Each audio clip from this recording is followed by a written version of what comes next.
Waspada mulai hari ini, hati-hati. Tidak ada yang bisa menolong jika kehilangan kehati-hatian. Bencana masih berdatangan seolah tidak mengenal kata sudah. Mulai saat ini, hujan akan datang secara sangat jarang, hingga pergantian musim menjadi kemarau dengan durasi panjang. Bersama itu, datang pula gempa bumi, gunung meletus, hingga berbagai bencana langganan. Situasi makin mengenaskan karena perekonomian nasional juga memasuki fase paling sulit. Tapi benarkah konflik di Timur Tengah yang masih akan panjang jadi pemicu utama kesulitan ekonomi? Lalu apa yang bisa dilakukan? Masa depan memang misterius dan penuh tanda tanya. Tak usah menerka-nerka, karena was-was akan menerawang kehidupan selebriti, serta mengungkap asmara, karir, dan peruntungan.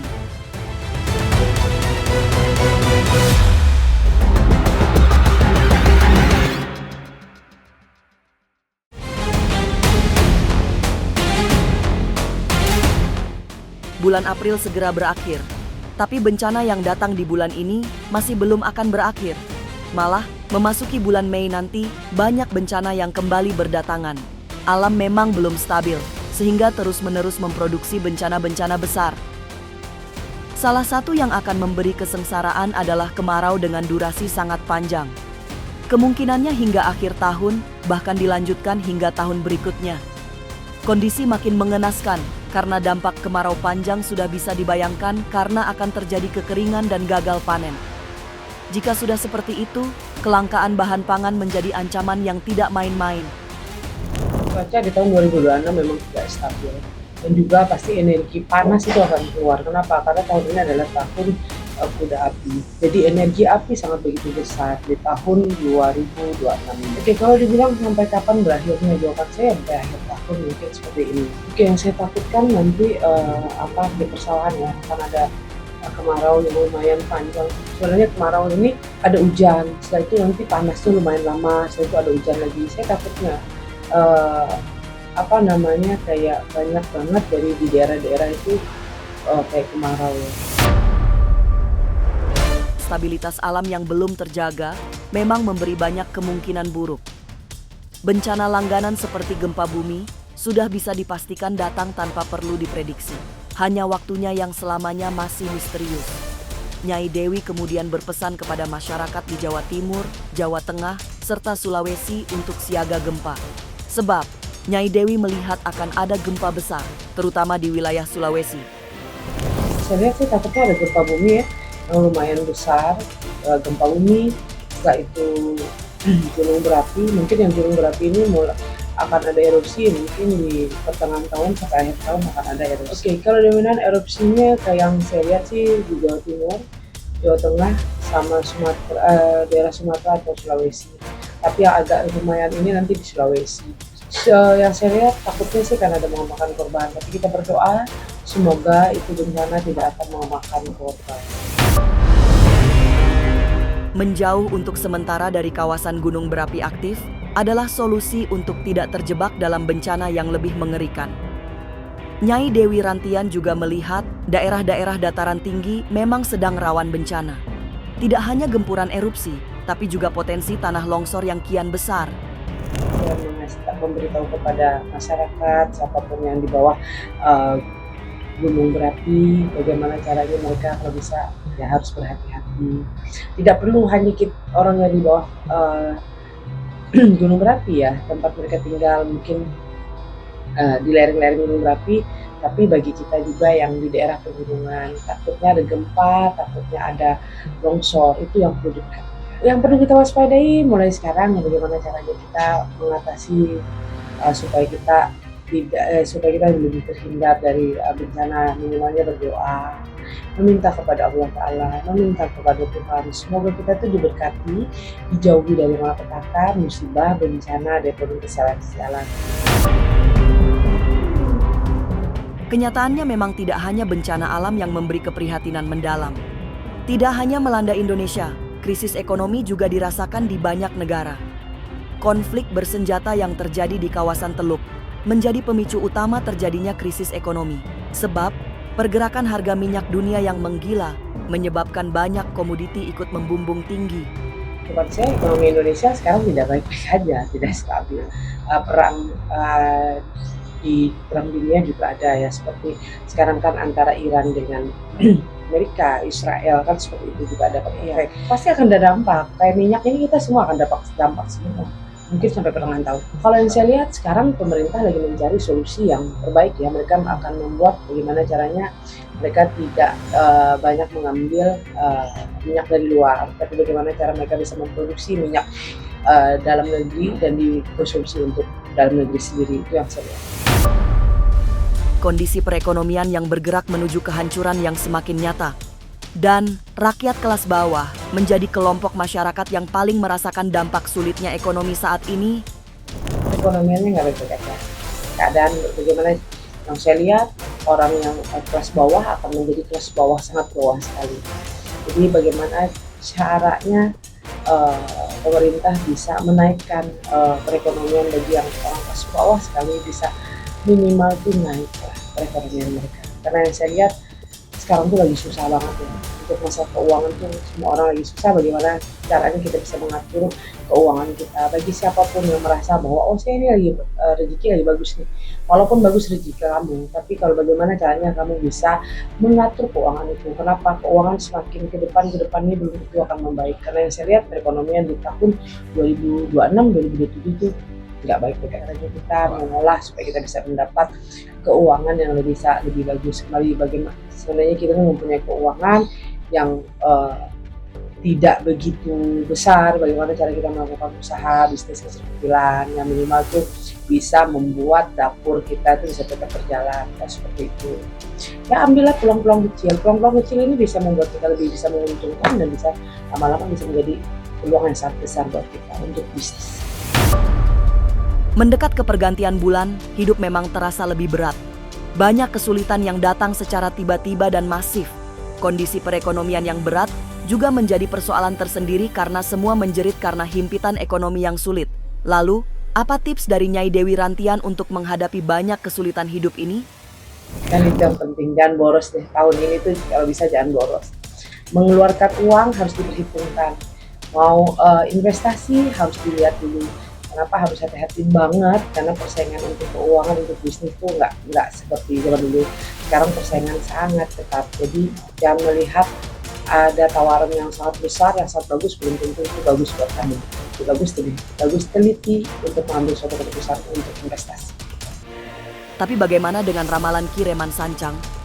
Benarkah alam sedang melakukan upaya pemurnian demi stabilitas yang lebih baik?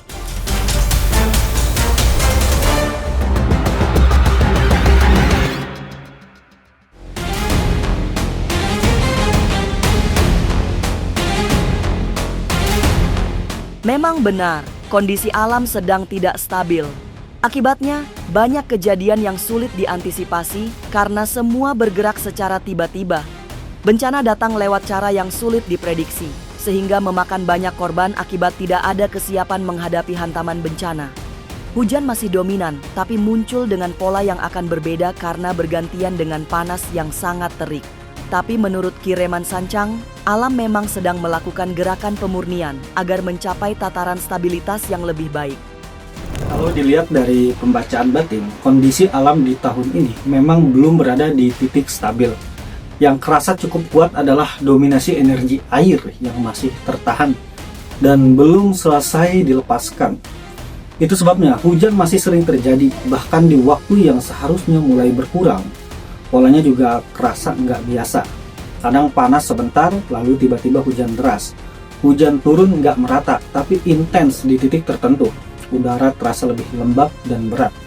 Secara penerawangan mata batin saya, alam ini seperti sedang memberikan sisa energi lama. Jadi hujan yang terjadi bukan hanya fenomena cuaca, tapi bagian dari proses penyeimbangan. Kalau dilihat secara logika, alam ini juga sejalan dengan pergeseran musim, kondisi atmosfer yang belum stabil.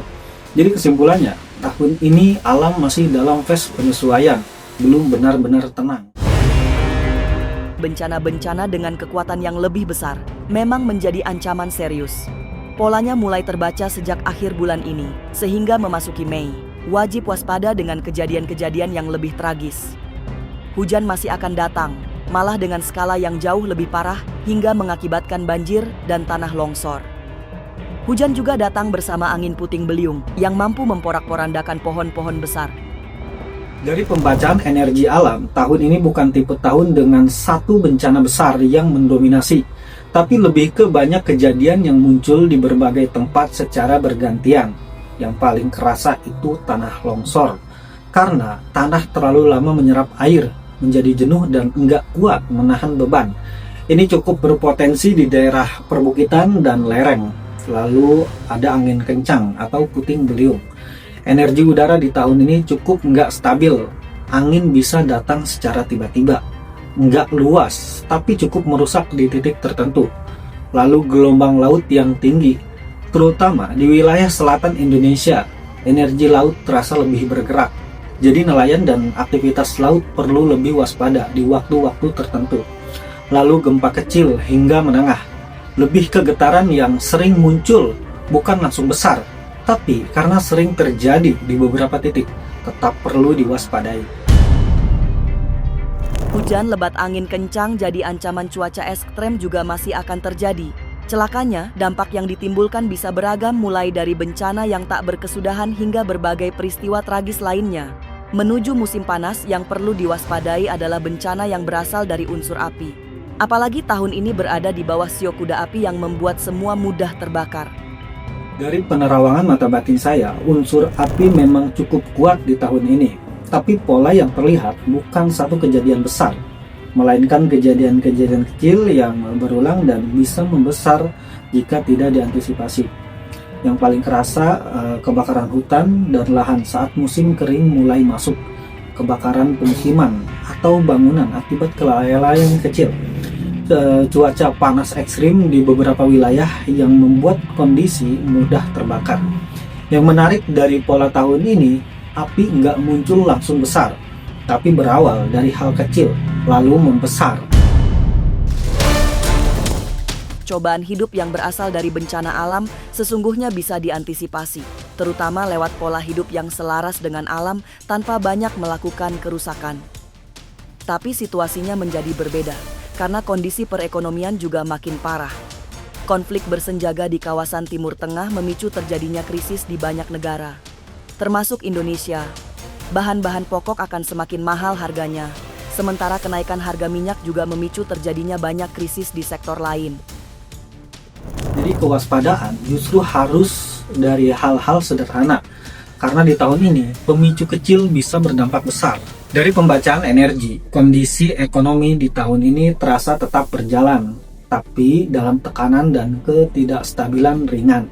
Kalau dikaitkan dengan situasi Timur Tengah yang memanas, ada pengaruh ke harga energi, BBM, distribusi, logistik.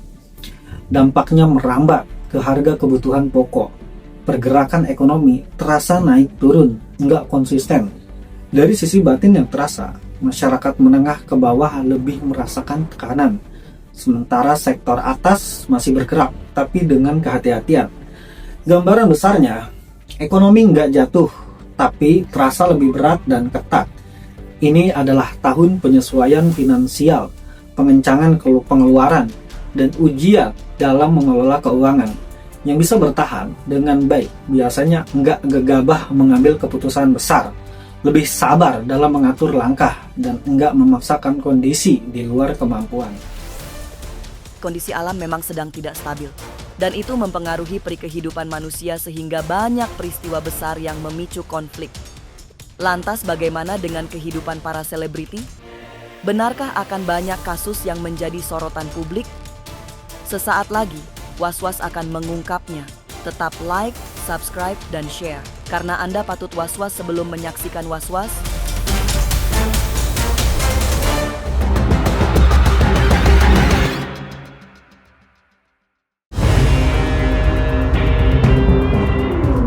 Dari panggung para pesohor, kehebohan akan terus terjadi. Banyak peristiwa mengejutkan yang menjadi pusat perhatian publik. Dua kasus yang dominan adalah penyalahgunaan obat-obatan terlarang, serta skandal cinta terlarang. Kehidupan para selebriti seolah tidak pernah jauh dari narkoba dan perselingkuhan. Dan itu yang akan kembali terjadi. Banyak kasus-kasus yang selama ini tersimpan rapat, terbongkar secara nyata. Dari pembacaan energi, dunia selebriti di tahun ini cukup ramai dan penuh sorotan. Banyak yang sebelumnya tertutup akan mulai terbuka ke publik satu persatu. Yang terasa kasus hukum, narkoba, skandal. Ada potensi beberapa figur publik tersandung kasus. Biasanya dipicu oleh tekanan mental, lingkungan pergaulan, keputusan sesaat yang berdampak panjang, perceraian, atau hubungan yang retak. Energi hubungan di tahun ini memang sedang diuji. Banyak pasangan yang terlihat baik-baik aja di luar, tapi sebenarnya sudah lama nggak seimbang. Sepertinya alam memang bergerak dengan pola yang makin sulit ditebak. Banyak kejadian luar biasa yang jauh dari dugaan. Bencana yang datang juga jauh lebih menakutkan, karena tiba-tiba tanpa pernah bisa dibaca pergerakannya. Memasuki fase akhir bulan April, cuaca juga menuju pergantian yang tak menentu. Jadi memang harus serba berhati-hati. Semogalah kita semua selamat dari segala mara bahaya. Pemirsa, saksikan terus Was-Was yang akan meneropong kehidupan para selebriti, tentunya hanya di channel YouTube ini.